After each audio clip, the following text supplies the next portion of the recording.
Hitler was an artist. He leaves behind about 2,300 watercolors, mostly of fine classical architecture and buildings. They're meticulous, they're well executed, but they're invariably wooden and lifeless. 67 crates of looted Nazi art are sitting right now on the floor of the Baltic Sea inside the SS Walküre, sealed, undisturbed, and untouched, since the night the ship and 31 men vanished without a trace in April 1945. The robot's cameras, now inside the sealed hold, show handling instructions still legible on the wood after 80 years of submersion. With care, upright, do not expose to moisture. One crate has broken open. Inside it, a fragment of canvas carries paint the world was told no longer exists. The wreck speaks first. On September 15th, 2024, a remotely operated vehicle descends to 53 meters and finds the SS Walküre exactly where she has been since the final week of the Second World War. Upright, listing 12 degrees to port, bow buried in Baltic silt. The stern is largely intact. The deck structures have collapsed in places, either from the impact of sinking or from 8 decades of corrosion. The single forward deck gun, the typewriter, is still in place, pointing at nothing in particular. The ROV's mechanical arm begins working at the number 2 hatch cover, the one showing the least corrosion and the best structural integrity. The team on the surface watches through the camera feed with the kind of attention you apply to something you have waited 14 months of permit applications and several decades of historical research to see. It takes 40 minutes. When the hatch finally gives way and the cameras move inside, the first image is water. Dark, cold, silty Baltic water. Then the floodlights cut through the sediment cloud that the opening has disturbed and shapes begin to resolve. Crates, dozens of them, stacked against the forward bulkhead, many still upright, some fallen, all showing the deterioration you would expect from 80 years of submersion, but with their basic structural integrity remarkably present. The hardwood used in the construction of those crates has compressed and darkened but has not fully disintegrated. The metal banding on several crates is corroded but visible. The hatch covers were corroded but structurally intact. Whatever was inside had been sitting in a closed environment for 80 years. On the face of at least 3 crates, the handling instructions are still legible. The translation, confirmed by a German-speaking member of the surface team within minutes of the footage reaching the ship, reads, "With care, upright, do not expose to moisture." You do not write that on a crate of industrial equipment. You write that on a crate containing something that can be damaged by moisture, by impact, by being turned upside down in a flooded cargo hold, which is exactly where these crates now sit. The team spends 3 days documenting the interior of Hold 2 alone. The AI processing system compiles over 400,000 individual images into a photogrammetric model of the hold's contents. The final crate count, 67. Their dimensions are consistent with framed paintings, sculptures wrapped for protection, and flat-stored manuscripts. They do not open a single crate. Their permit does not allow it. Watching the footage, the camera lingers on those stacked boxes in a way that makes clear the people operating it understand they are looking at something that has not been seen since a burning port in 1945. That patience in this particular case is a form of respect. If you want to be here when the second hold is opened, subscribe now. The next expedition is already being planned, and this channel will be there when it happens. What was aboard, and why it was hidden. To understand what is inside those crates, you have to understand what the Nazi regime spent 12 years stealing, and why the records of where it all went were deliberately made to disappear. Hitler was, before anything else, a failed artist. He applied twice to the Vienna Academy of Fine Arts and was rejected both times. Whether that rejection shaped the monster he became is a question for psychologists and historians. What it unquestionably shaped was an obsession with art, owning it, controlling it, and deciding what the rest of the world was allowed to see. The Nazis looted on an industrial scale. It was not incidental to the regime, it was policy. The Einsatzstab, Reichsleiter Rosenberg, was a dedicated task force whose sole purpose was to systematically confiscate cultural property from occupied territories and Jewish families across Europe. They operated in France, Belgium, the Netherlands, Poland, Greece, and the Soviet Union.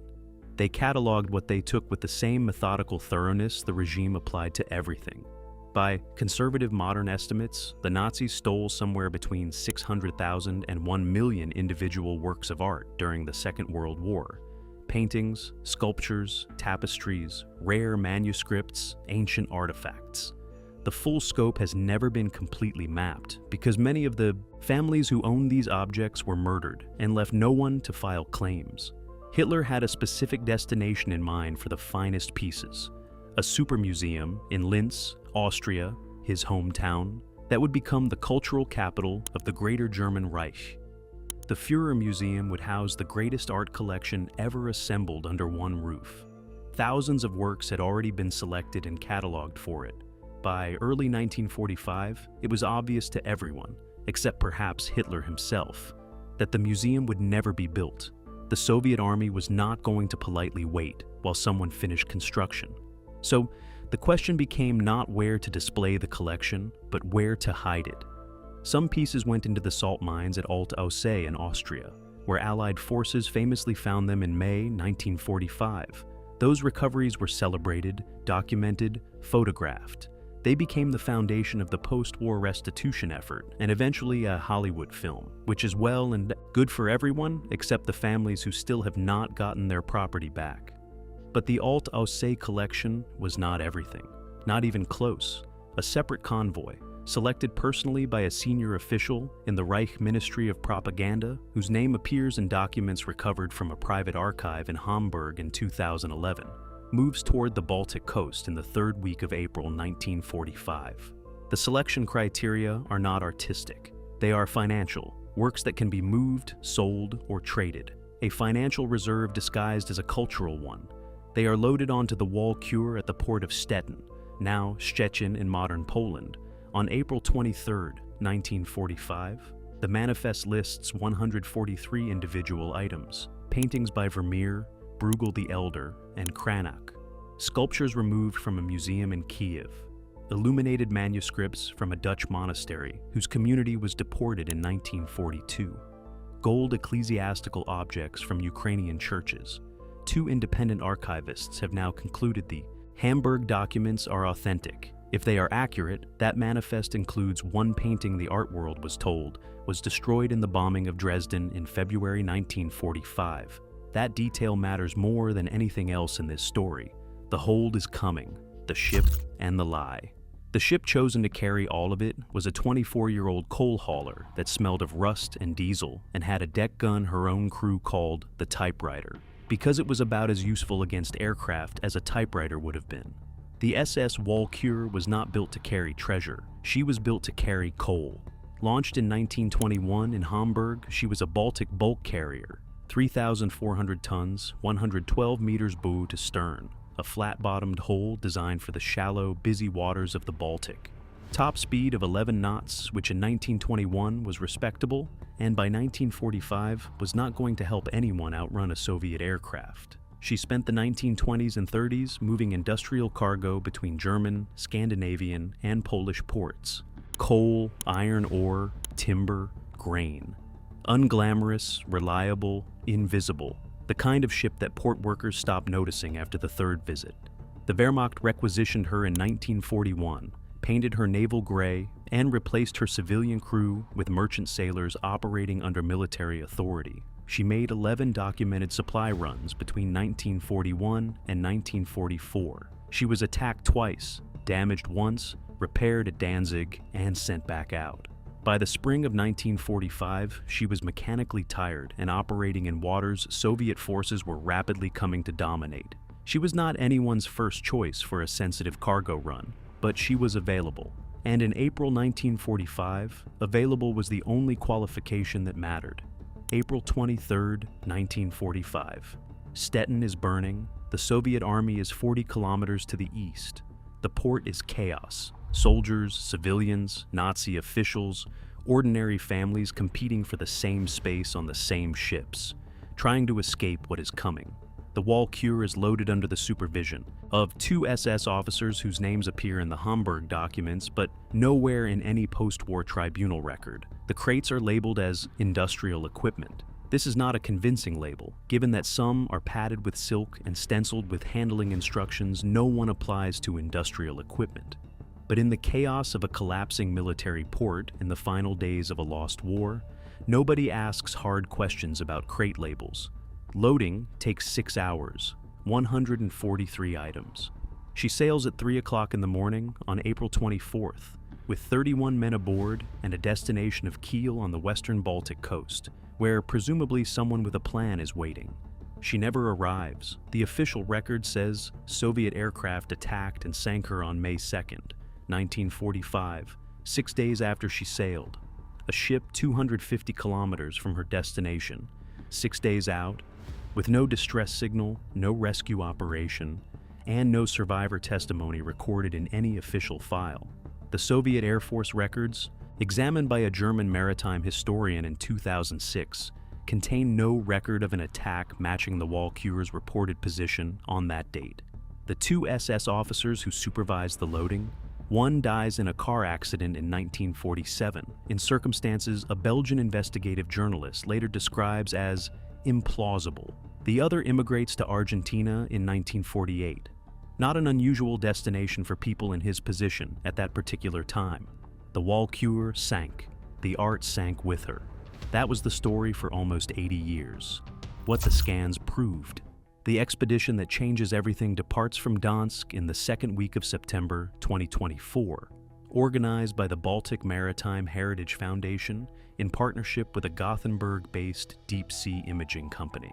The permit, approved after 14 months of back and forth that the lead archaeologist described as educational, authorizes documentation only, no recovery.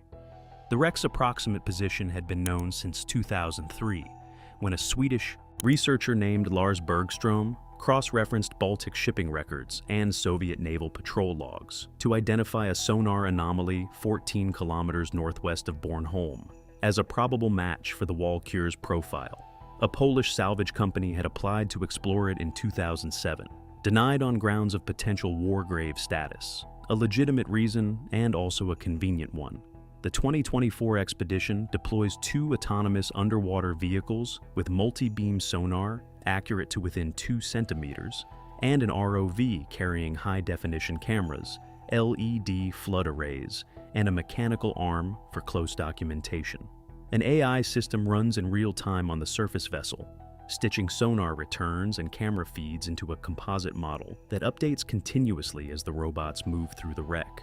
The 3-dimensional model of the Walküre's holds settles several questions that had been debated since the Hamburg documents surfaced in 2011. First, had the cargo been partially unloaded before she sank? A Dutch researcher had argued the Walküre made an intermediate stop, offloaded the most valuable items, and was then deliberately scuttled to destroy the evidence. It was a plausible theory.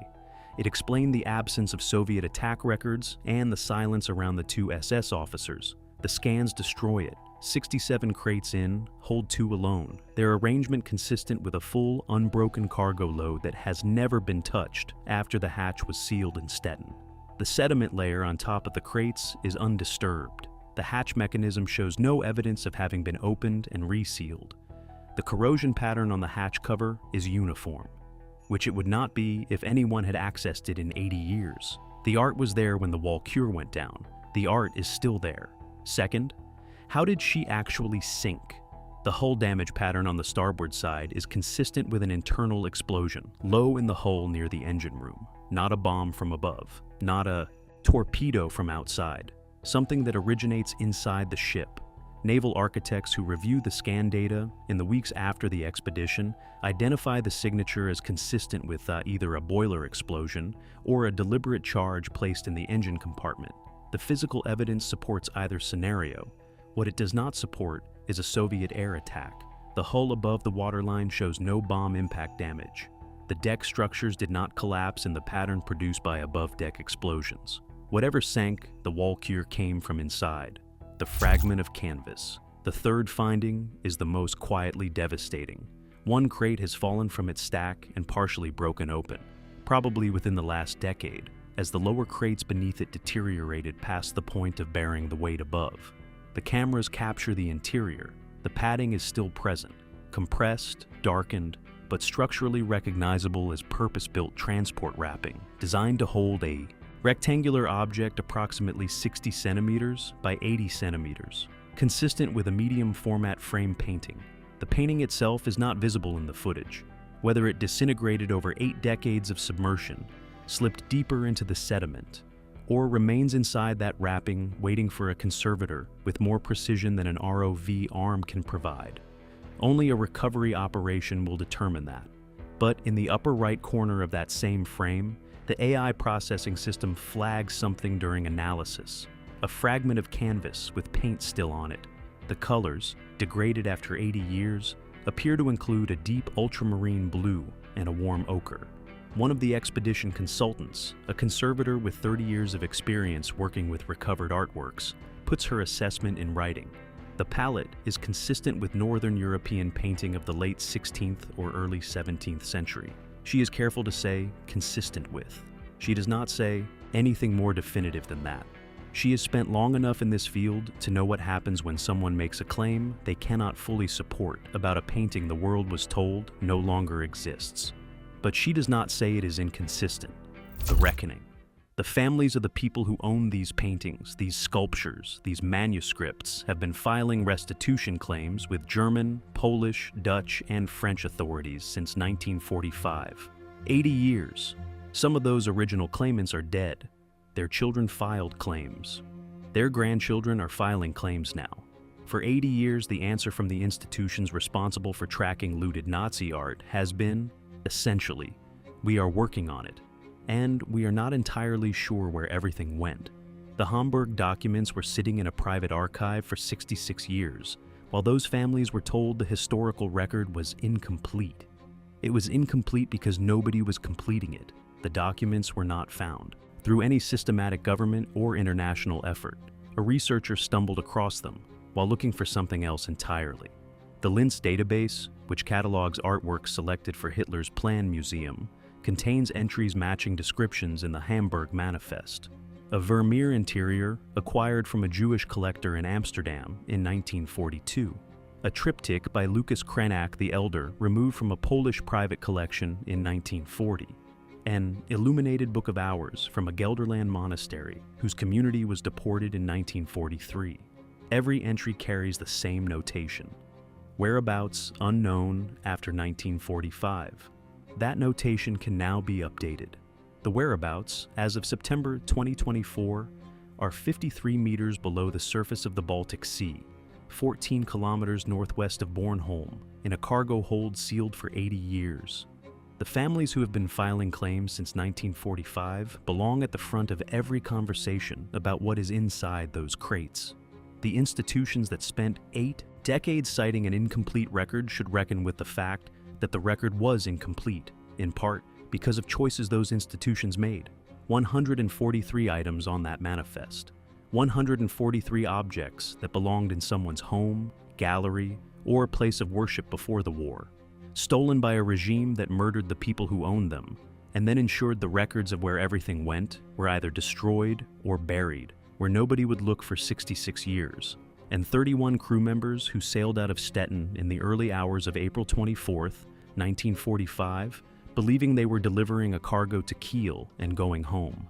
They did not go home. No families, as far as the historical record shows, know their fathers or grandfathers were aboard the Walküre when she went down. They are simply absent, erased by the same machinery that stole the paintings, sealed the holds, and kept the official version tidy. The number 2 hold has been photographed. The model has been built. The evidence is on the surface now, and it cannot be managed the way it was managed for 80 years. What do you think is inside that broken crate? And should it ever be raised? Leave your answer in the comments below. Subscribe so you're here when the number 3 hold is opened. And for the next video, we're going somewhere even the Hamburg documents never accounted for. The Baltic kept this secret for 80 years. It will not keep it much longer.